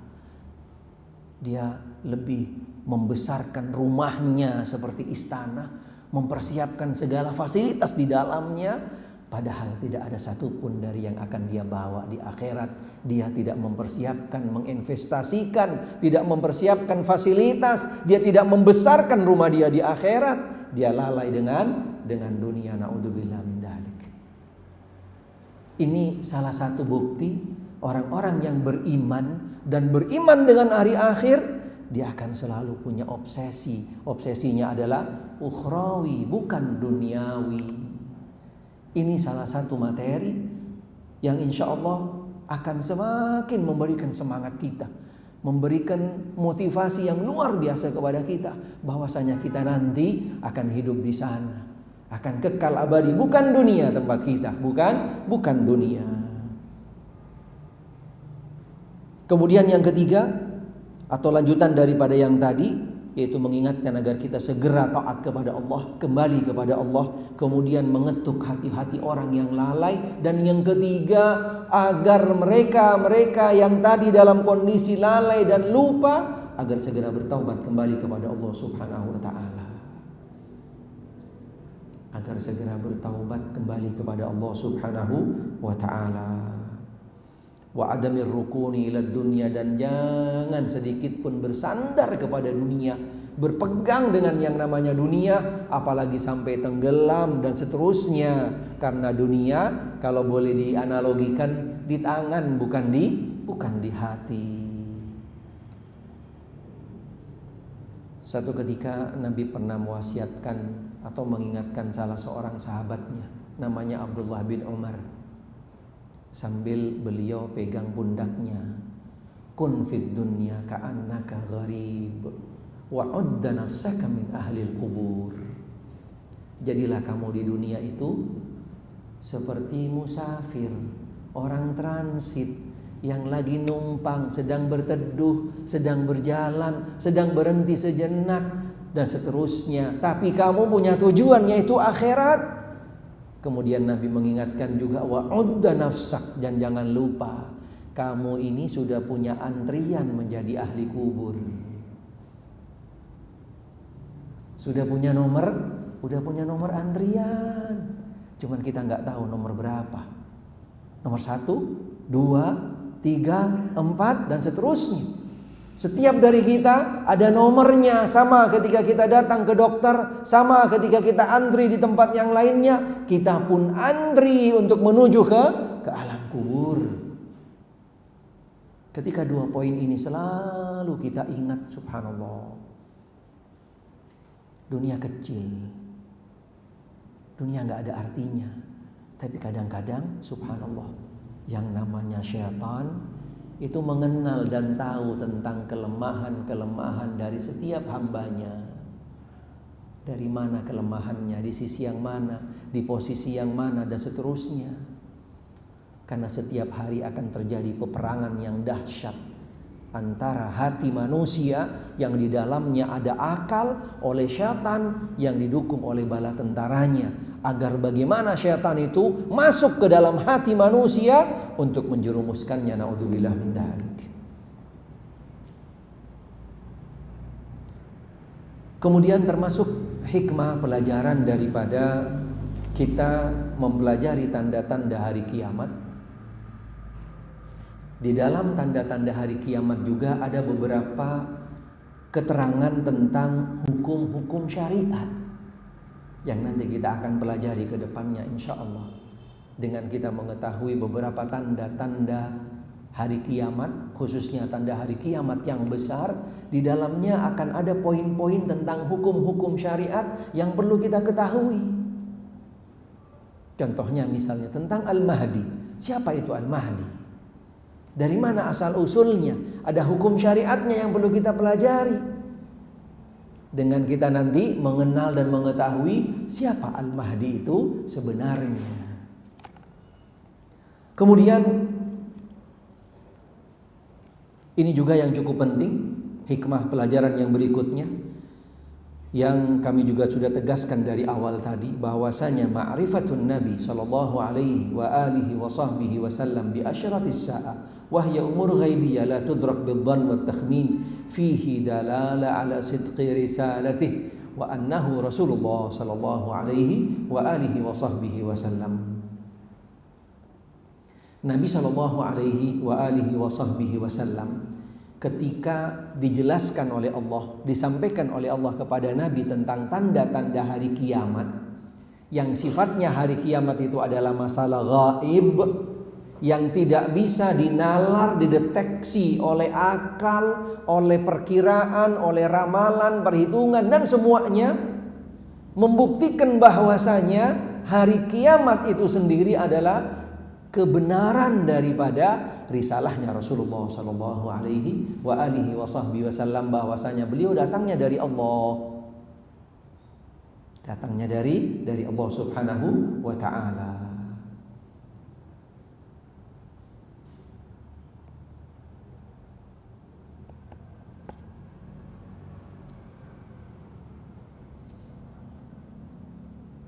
Hikmah yang lain yang juga kita nanti akan bisa ambil di dalam mempelajari tentang tanda-tanda hari kiamat.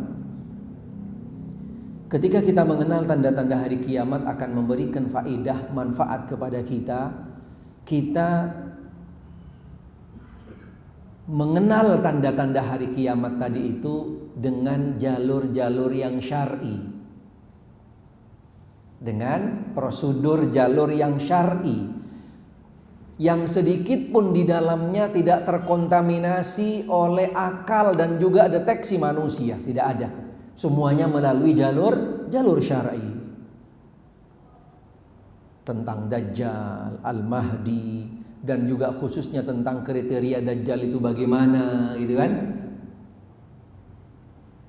Karena pernah ada beredar buku, dan ini masih dalam bahasa Arab tentunya bukunya. Di beberapa tahun kemarin banyak buku-buku yang menjelaskan tentang masalah hari kiamat, dan di sini juga oleh al-muallif dinukil, oleh pengarang dinukil tentang buku-buku tersebut. Pengarang buku tersebut menjelaskan tentang tanda-tanda hari kiamat, dia berdasarkan logika dan fenomena yang terjadi, yang didekatkan kriteria seseorang dengan kriterianya Dajjal. Contohnya, ada salah satu buku yang menerangkan bahwasanya Dajjal itu adalah Saddam Hussein. Menurut penulis tersebut, ini kan tidak berdasarkan dalil, tidak berdasarkan dalil-dalil yang jelas dalam Al-Quran dan As-Sunnah, tidak ada. Padahal di dalam Al-Quran dan As-Sunnah dijelaskan kriteria Dajjal itu sudah sangat jelas sekali. Dari mulai rambutnya bagaimana, matanya bagaimana, perutnya bagaimana, tingginya seberapa, kekuatannya bagaimana, dan seterusnya dan seterusnya. Dijelaskan semuanya secara mendetail. Tetapi oleh pengarang tersebut dikaitkan dengan fenomena yang ada pada zaman tadi. Dianggapnya adalah orang yang diktator dan seterusnya, dianggap seperti Dajjal gitu. Padahal tidak. Dan ini termasuk salah satu daripada qawaid. Ada namanya qawaid atau rumus atau tuntunan panduan yang kita tidak bisa mengait-ngaitkan tentang tanda hari kiamat ini kepada fenomena yang terjadi. Misalnya, gitu kan? Pernah ada salah seorang di India yang namanya Said Baba. Mungkin pernah dengar ibu-ibu? Dia punya kekuatan yang luar biasa, kemampuan yang luar biasa, merubah pasir jadi emas, tempat yang kering kerontang menjadi subur. Kriteria-kriteria ini mirip dengan kriteria Dajjal. Tidak bisa kita lalu mengatakan dia itu Dajjal, karena waktunya belum keluar, belum ada tanda-tandanya. Tidak bisa. Itu ada orang misalnya di zaman-zaman yang belum lama misalnya, karena tingkahnya begitu sama agama Islam gak suka gitu kan, sama umat Islam musuhin, sukanya sama non muslim dan seterusnya. Kebetulan ada mirip-mirip matanya dikit dibilang Dajjal. Bukan, gitu kan? Tidak bisa. Walaupun kriterianya, sifat-sifatnya mendekati dengan sifat-sifatnya Dajjal, tapi bukan Dajjal. Ini rumus yang perlu juga kita pegang. Tidak bisa setiap yang namanya tanda hari kiamat yang nanti akan terjadi ataupun yang sudah terjadi disinkronkan dengan fenomena yang terjadi. Belum tentu. Harus semuanya kembali kepada hukum asalnya, yaitu masalah kiamat itu sendiri adalah gaib. Nabi cuma dijelaskan tentang tanda-tandanya. Banyak sebenarnya beberapa fenomena yang akan nanti mungkin dibahas juga di dalam buku ini. Kemudian at-tahayyu'un nafsi lima sayakunu mustaqbalan bi khilafi ma idza kana al-amru mufaja'an. Dengan kita diberikan pengantar awalan, muqaddimah tentang akan datangnya hari kiamat melalui tanda-tandanya yang tadi, berarti satu anugerah karunia dari Allah. Kita diberikan persiapan untuk mempersiapkan secara maksimal, daripada nanti akhirnya datangnya tiba-tiba kita belum siap apa-apa. Tapi dengan kita mempelajari, mengenal tanda-tanda ini sebagai bentuk anugerah karunia dari Allah, kita bisa mempersiapkannya lebih awal, lebih maksimal, dan gak buru-buru, dan juga tidak tiba-tiba. Karena hakikat hari kiamat itu sendiri adalah tiba-tiba.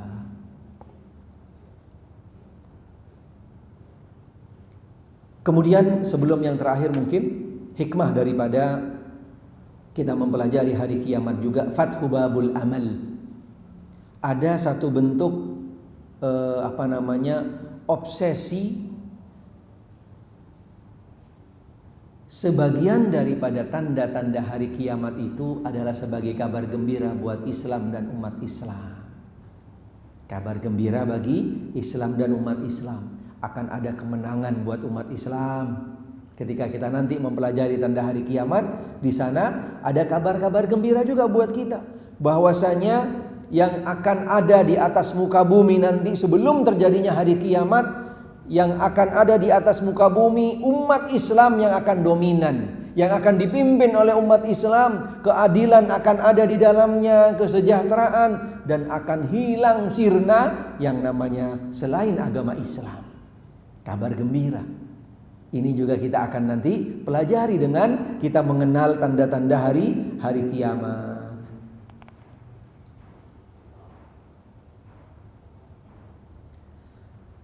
Kemudian yang berikutnya juga isba'ur raghbah. Ada bentuk penasaran, menghilangkan penasaran. Menghilangkan penasaran. Apa sih tanda-tanda hari kiamat itu sebenarnya? Insya Allah dengan kita mempelajari tanda-tanda hari kiamat ini akan hilang penasaran-penasaran yang selama ini mungkin kita belum tahu. Bagaimana itu Dajjal, Al-Mahdi itu siapa, dari mana asal usulnya, apa itu yang dinamakan Ya'juj wa Ma'juj, gitu kan? Subhanallah. Nanti ketika kita pelajari, hilang yang namanya penasaran itu. Akan memberikan manfaat kepada kita, wawasan dan ilmu baru tentang tanda-tanda daripada tanda-tanda hari kiamat yang tadi.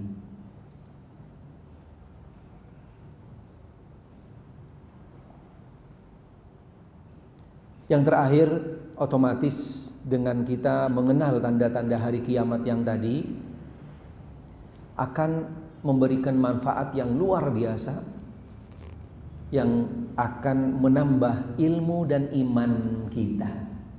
Akan menambah daripada memperkuat, menambah ilmu dan iman kita otomatis. Karena yang sebelumnya kita belum tahu siapa itu Dajjal, kita akan mengenal Dajjal, kemudian kita tahu bagaimana berlindung daripada Dajjal, dan kita tahu tentang informasi tentang Dajjal tadi itu yang insya Allah akan menambah daripada tanda daripada keimanan kita. Kemudian yang paling terakhir sebelum kami tutup atau kami nanti kasih berikan waktu untuk diskusi dan tanya jawab, berapa sih tanda-tanda hari kiamat itu? Berapa banyak tanda-tanda hari kiamat itu? Para ulama al-aqidah di dalam mengumpulkan tentang tanda-tanda hari kiamat ada dua versi. Ada dua versi. Versi yang pertama, ini yang sifatnya sudah umum, hampir diketahui oleh setiap daripada kita. Versi yang pertama membagi kategori tanda-tanda hari kiamat di dalam dua kategori, yaitu tanda hari kiamat yang kecil dan hari kiamat yang besar. Ini versi yang pertama, hari kiamat yang kecil dan hari kiamat yang besar. Kemudian mereka menjelaskan dari tanda-tanda hari kiamat yang kecil ini, mereka menjelaskan lebih jauh lagi.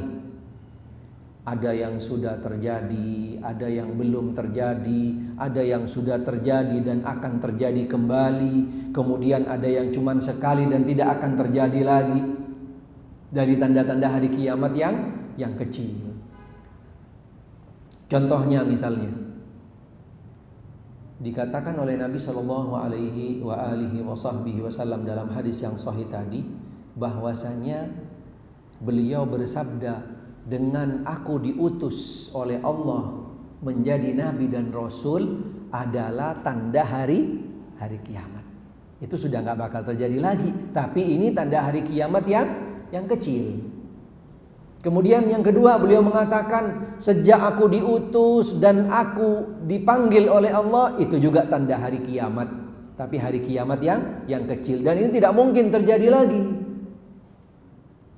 Termasuk ketika di zaman Nabi Sallallahu Alaihi Wasallam beliau membelah bulan jadi dua. Itu tanda hari kiamat yang kecil juga. Ini tidak mungkin akan terjadi lagi. Tapi ada banyak tanda-tanda hari kiamat yang terjadi di zaman Nabi, misalnya seperti gempa. Kemudian ada banjir yang luar biasa. Kemudian juga terjadi nabi-nabi palsu di akhir daripada hayat beliau, setelah beliau sampai hari ini dan nanti sampai hari kiamat masih akan terjadi terus. Banyaknya fitnah, ada pembunuhan, banyaknya khamr, minuman keras tersebar di mana-mana dengan segala macam bentuknya, fitnah-fitnah, riba di mana-mana dan menyebar dengan segala macam bentuknya, caranya. Ini akan masih terjadi lebih banyak lagi sampai hari kiamat nanti. Karena ini adalah tanda-tanda hari kiamat yang kecil yang masih akan berlanjut terus. Bahkan termasuk salah satunya yaitu nabi palsu. Masih akan terjadi ke depannya. Dari sejak zamannya Nabi SAW,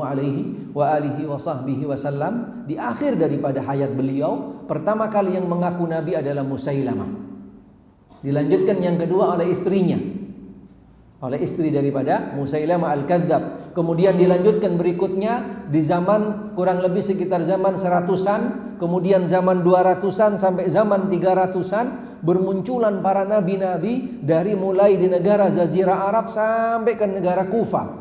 Dan yang terakhir di zaman-zaman sekarang sudah mulai ke Asia, bahkan ke Asia Tenggara, tepatnya di negeri kita. Banyak sekali di negeri kita yang ngaku nabi. Yang kami catat di negeri kita sudah lebih daripada 11 orang yang ngaku nabi. Yang terakhir kemarin dari Bandung, Nabi Cecep. Innalillahi wa inna ilaihi raji'un. Karena Nabi mengatakan tidak akan muncul Dajjal kecuali nanti sebelumnya akan ada nabi-nabi palsu sebanyak 30 orang. Sebanyak 30 orang. Akhirnya nanti akan muncul Dajjal, akan muncul Dajjal. Banyak tanda-tanda hari kiamat yang kecil yang masih akan berkepanjangan ke depannya. Termasuk masalah musik luar biasa di mana-mana sekarang, ya Allah. Kita yang tahu dulu gerobak itu jual cendol, sekarang musik juga pakai gerobak juga, didorong gitu kan. Subhanallah, kemana-mana. Innalillahi wa inna ilaihi raji'un, luar biasa. Belum lagi di media-media, tontonan-tontonan luar biasa yang namanya musik, dan juga termasuk yang namanya khamr, minuman keras. Allahu Akbar, dengan segala macam bentuknya, dengan segala macam bentuknya dan juga dengan segala macam manipulasinya. Kita harus hati-hati, waspada. Bahkan termasuk makanan, minuman yang halal aja sekarang boleh dikatakan langka. Kita perlu hati-hati. Perlu hati-hati. Bahkan kemarin pernah ada terjadi salah satu di daerah, salah satu restoran yang sudah punya label halal ternyata masih digerebek oleh masyarakat umat Islam di tempat tersebut. Nggak jamin. Perlu kita hati-hati. Paling tidak memang kita sudah berusaha ada label halalnya. Tapi kalau tempat tersebut pernah terdeteksi diragukan kehalalannya, walaupun sudah diambil label halal, mendingan cari yang lain. Mendingan cari yang lain. Karena zaman sekarang susah, hampir susah kita mencari yang halal. Padahal kita umat Islam mayoritas. Yang sebenarnya diberikan label itu yang haram, bukan yang halal. Kita kebalik sekarang. Mayoritas umat Islam, subhanallah, makan halal susah. Innalillahi wa inna ilaihi raji'un. Ini tanda-tanda hari kiamat. Mohon maaf saya mau sebutkan sedikit salah satu nama produk yang mungkin sampai hari ini saya selalu hindarin. Dan juga ibu-ibu biar bisa lebih hati-hati, ada salah satu bakery yang depannya pakai H, itu saya hindarin. Saya hindarin karena memang pernah saya sendiri langsung ngecek, saya langsung juga integrasi yang bikinnya, yang jaganya, gitu. Jadi walaupun sudah ada langkah label halalnya, kalau bagi saya masih ragu, saya tinggalkan. Dan bahkan termasuk produk roti 87% beresiko. 87% beresiko. Jadi kita perlu hati-hati. Karena tidak ada satupun yang namanya produk roti yang di dalamnya itu tidak campur dengan yang namanya sesuatu yang dari metanol, gitu kan, yang biasa dicampur ke susnya, gitu kan, atau juga dicampur ke bahan pengembangnya, dan seterusnya. Itu ada ilmunya sendiri. Kemudian kondisi yang lain yang juga terjadi di akhir zaman yang luar biasa sekarang sedang merebak di mana-mana, yang namanya riba. Luar biasa. Ini tanda-tanda hari kiamat. Nabi SAW sudah menjelaskan 1400 tahun yang lalu. Salah satunya riba tadi yang haram dianggap halal sekarang. Na'udzubillah. Bank dari mulai beberapa yang sifatnya legal, resmi, bahkan sampai rentenir pengen dapat dana tunai cepat, termasuk juga yang namanya pegadaian yang ada di pinggir-pinggir jalan dan seterusnya. Kita perlu waspada, perlu hati-hati karena pasti di dalamnya terkontaminasi dengan transaksi yang namanya riba. Kita perlu hati-hati.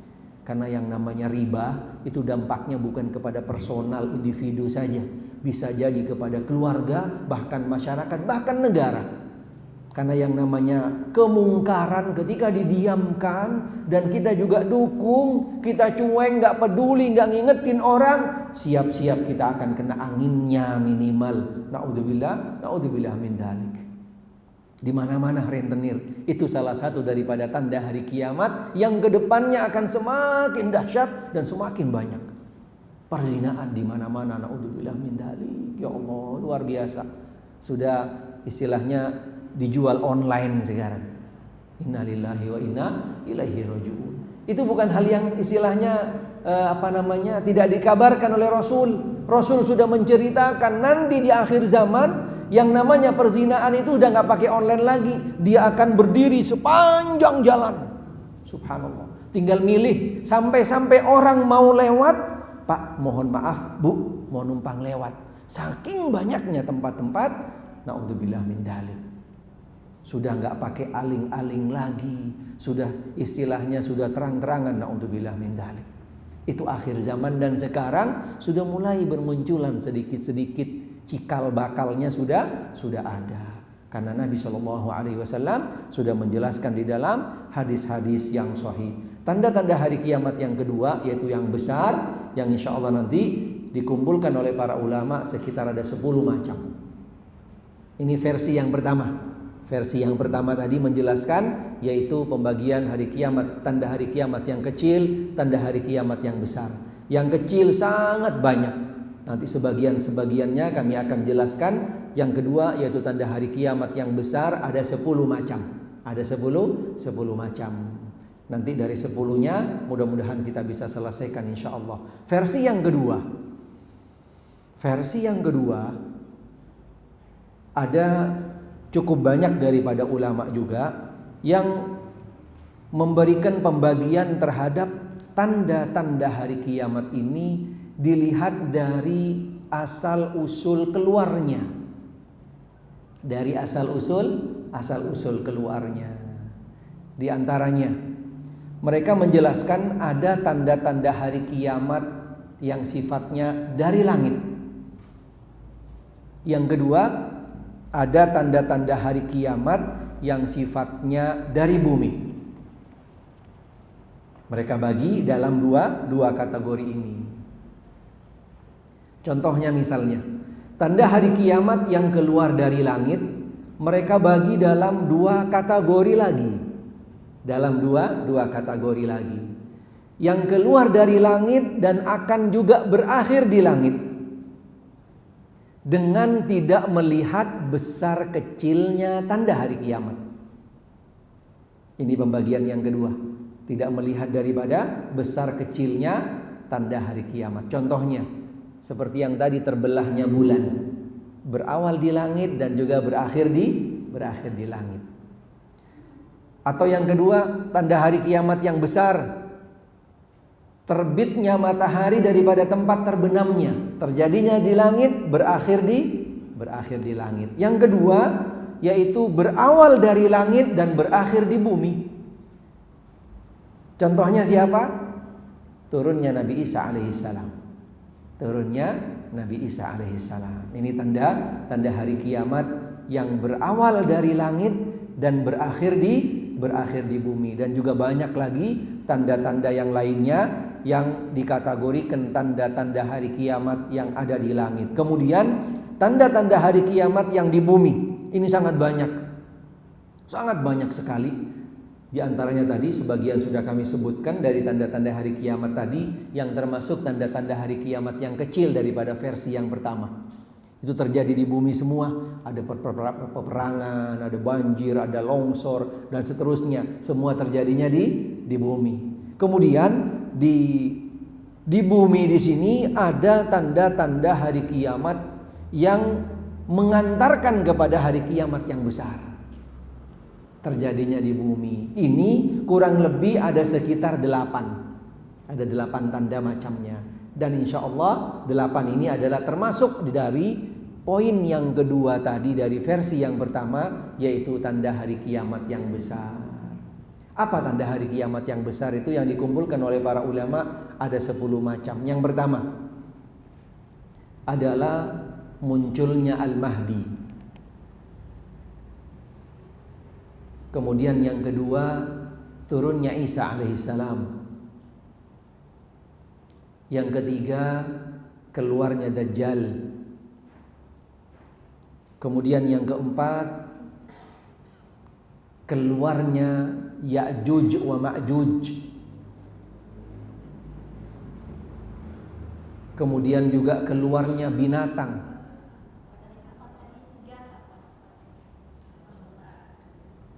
Yang pertama Al-Mahdi, yang kedua Isa, yang ketiga Dajjal, yang keempat adalah Ya'juj wa Ma'juj.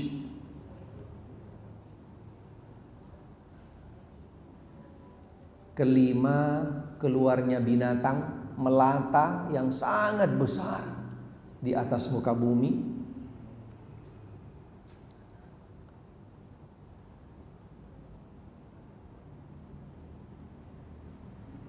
Kemudian ada asap, yang asap ini akan keluar dari langit, akan berakhir di bumi, ad-dukhan namanya. Kemudian yang ketujuh akan terjadi longsor. Iya, yang tadi asap itu dari langit akan berakhir di bumi.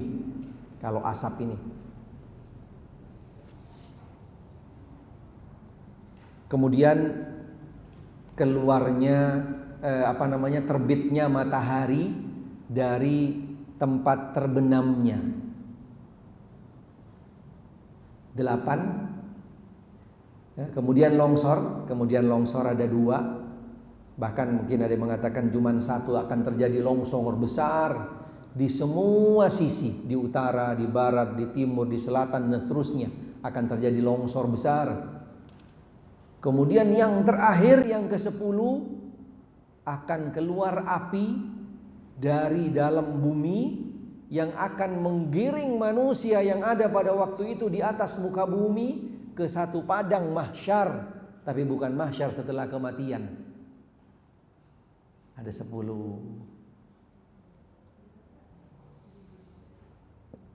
Baik, kami ulangi lagi untuk yang kelewat mungkin. Kami dari bawah ulanginya biar gampangan, karena yang telat di belakang biasanya. Api yang terakhir. Sebelumnya longsor. Kemudian terbitnya matahari di tempat terbenamnya. Kemudian asap atau binatang yang melata. Kemudian Ya'juj wa Ma'juj. Kemudian Dajjal, kemudian Isa, kemudian Al-Mahdi.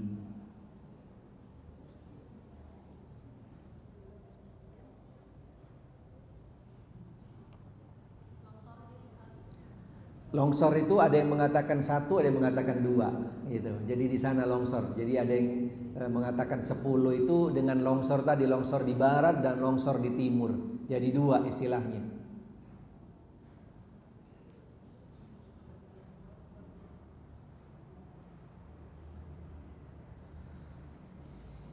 Baik, itu mungkin pertemuan pertama pada kali ini. Insya Allah nanti ke depannya kita akan bahas satu persatu.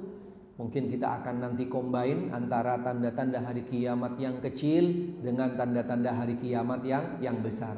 Paling tidak insya Allah mudah-mudahan bisa jadi ilmu buat kita semuanya, dan khususnya bisa menambah ilmu dan iman kita insya Allah, yang akan meningkatkan daripada amal soleh ketaatan kita kepada Allah Subhanahu wa ta'ala. Sebelum kami tutup, silahkan ada yang perlu diperjelas, ada yang kurang pas, falyatafadhal, silahkan.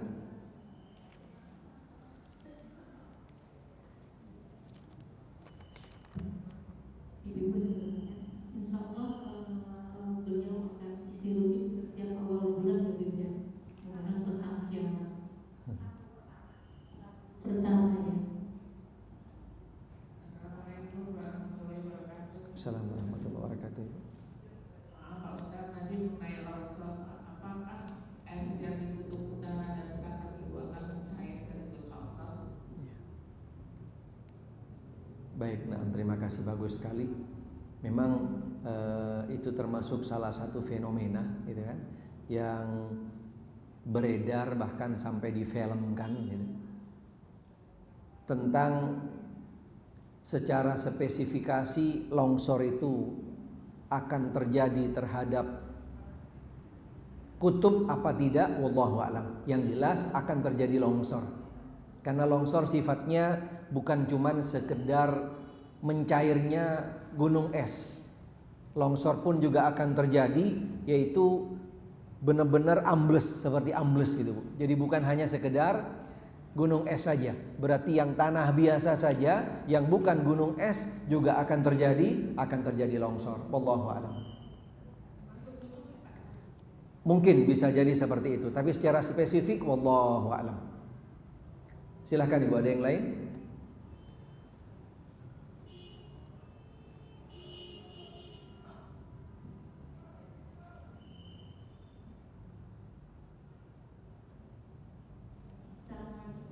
Waalaikumsalam. Akan sebenarnya untuk kajian selanjutnya hanya akan aja.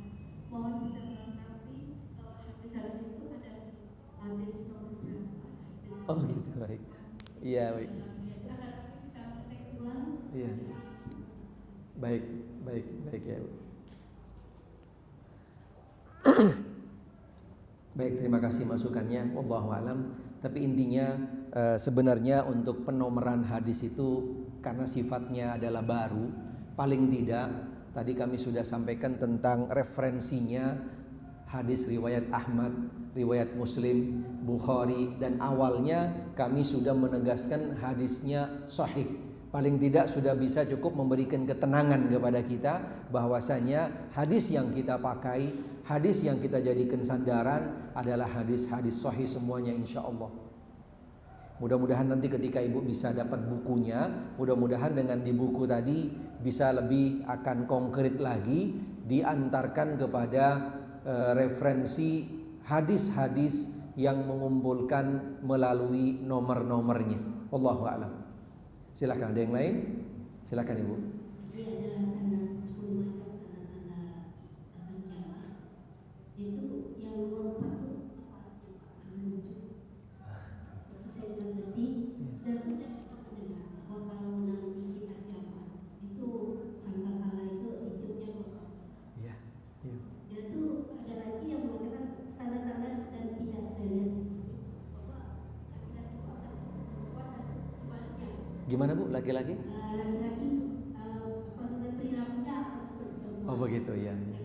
Sedangkan perempuan akan seperti laki-laki. Baik. Nah, Tanda-tandanya gitu. Nah itu Pak, sudah itu kita terus terang aja kita nggak tahu kalau misalnya itu haram gitu ya, atau ada baginya gitu Pak ya. Sekarang kan ada obat-obat, ada makanan juga yang dibuat dari luar. Nah kita makan kalau kita tidak tahu bahwa itu ada unsur haramnya, apa kita berdosa atau tidak? Saya kira itu saja. Terima kasih. Assalamualaikum warahmatullahi wabarakatuh. Assalamualaikum warahmatullahi wabarakatuh. Baik, terima kasih. Bagus sekali pertanyaannya. Mudah-mudahan ibu-ibu semua yang bertanya Allah Subhanahu wa taala selalu berikan hidayah, taufik dan istiqomah insyaallah, dan selalu semangat di dalam menuntut ilmu insyaallah. Wallahu a'lam.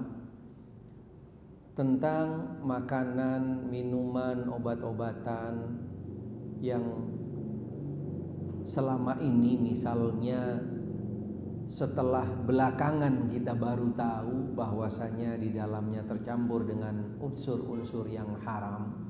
Selama kita pada awalnya belum tahu, mudah-mudahan Allah memaafkan kita insyaallah. Karena agama Islam sangat bijaksana, tidak akan memberikan sanksi kepada mereka yang mungkin belum sampai ilmunya kepada mereka. Tetapi dengan catatan untuk yang kedua kalinya sudah tidak ada toleransi. Sudah tidak ada toleransi lagi. Berarti mau tidak mau setiap makanan, minuman, obat-obatan yang sekarang yang akan kita konsumsi, paling tidak langkah kita yang pertama sudah ada label halalnya. Paling tidak seperti itu. Tentang benar tidaknya Allah yang Maha tahu. Karena itu bukan bidang kita. Nggak mungkin kita setiap makanan kita bawa dulu ke lab biar kita sendiri yang meriksa, nggak mungkin. Tapi insya Allah dengan label halal yang ada, gitu kan, insya Allah buat bisa kita jadikan pegangan.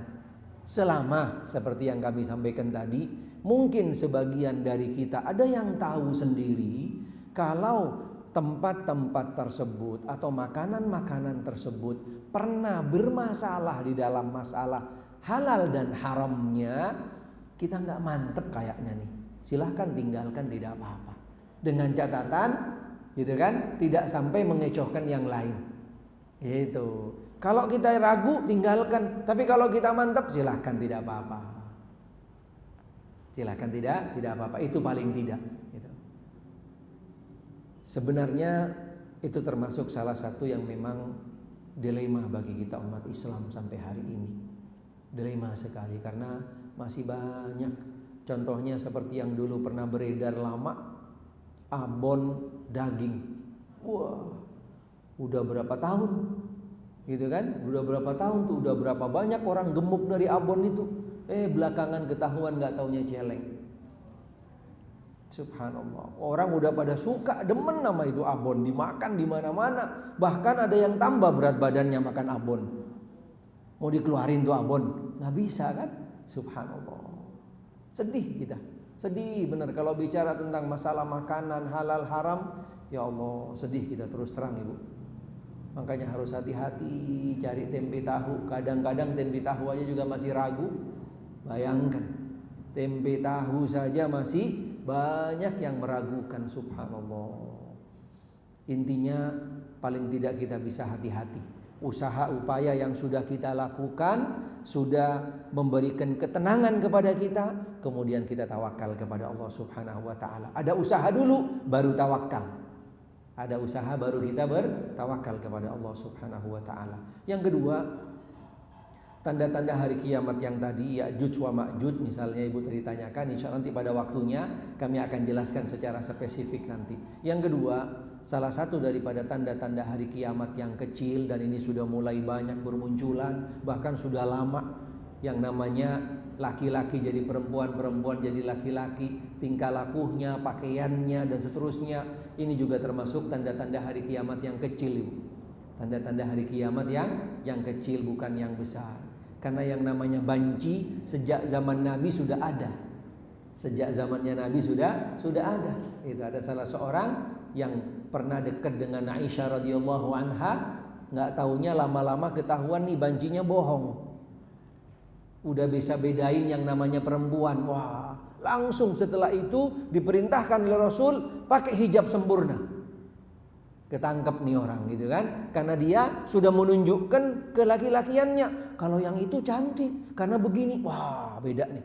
Tapi kalau orang banji biasanya, apalagi yang sudah dekat dengan perempuan, dia tidak punya yang namanya bisa membedakan mana cantik mana dan seterusnya.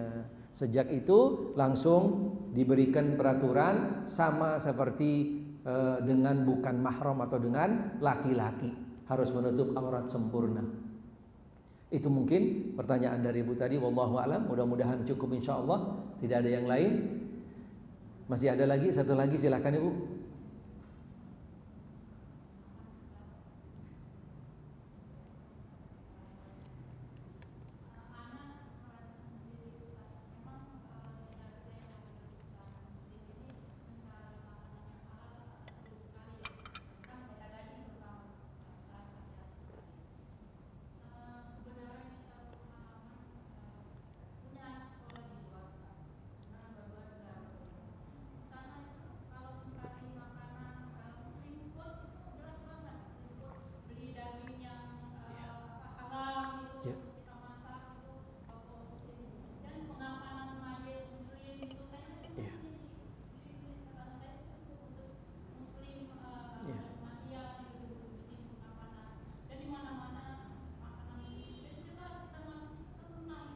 Benar.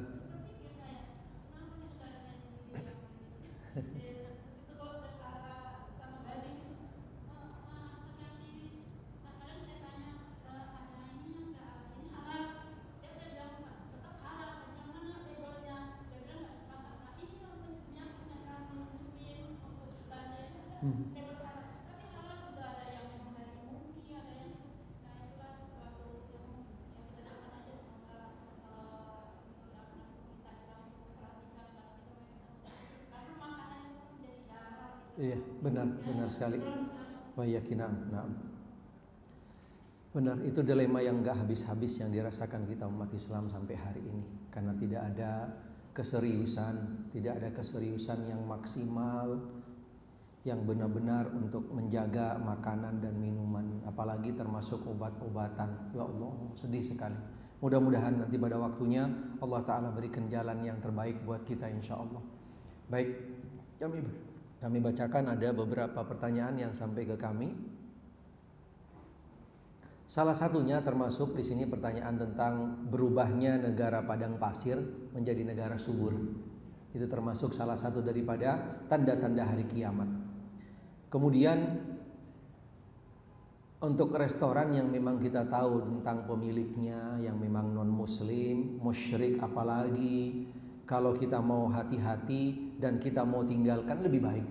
Insya Allah masih banyak warung yang lain, restoran yang lain yang insya Allah bisa bikin kita tenang dan aman ketika kita mengkonsumsi makanan yang ada.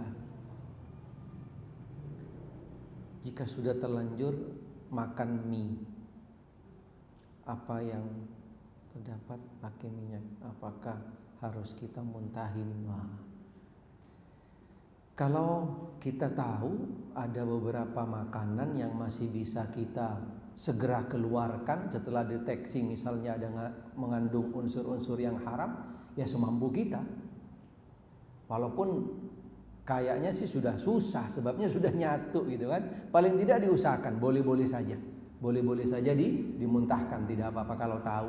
Tapi kalau sudah seharian baru dimuntahin, ya nggak mungkin. sudah tidak mungkin. Tapi kalau masih baru ketahuan misalnya dan masih sedang dikunyah apalagi, segera kita muntahkan, tidak apa-apa. Sebagai bentuk usaha upaya kita untuk bisa membersihkan daripada makanan minuman yang kita konsumsi. Mudah-mudahan Allah Subhanahu wa taala memberikan penjagaan, perlindungan kepada kita selalu, dan kita diberikan kekuatan, kemampuan serta istiqomah di dalam Islam dan iman sampai akhir hayat kita nanti. Dan mudah-mudahan apa yang kami sampaikan bisa berikan manfaat khususnya buat diri kami dan juga buat jamaah sekalian. Yang benar datangnya dari Allah Subhanahu wa taala, yang salah dari diri kami. Kita tutup dengan doa kafaratul majlis. Subhanakallahumma wa bihamdik asyhadu an la ilaha illa anta astaghfiruka wa atubu ilaik. Wa sallallahu wasallam ala Muhammadin wa alihi wa sahbihi wasallam. Walhamdulillahi rabbil alamin. Wassalamualaikum warahmatullahi wabarakatuh.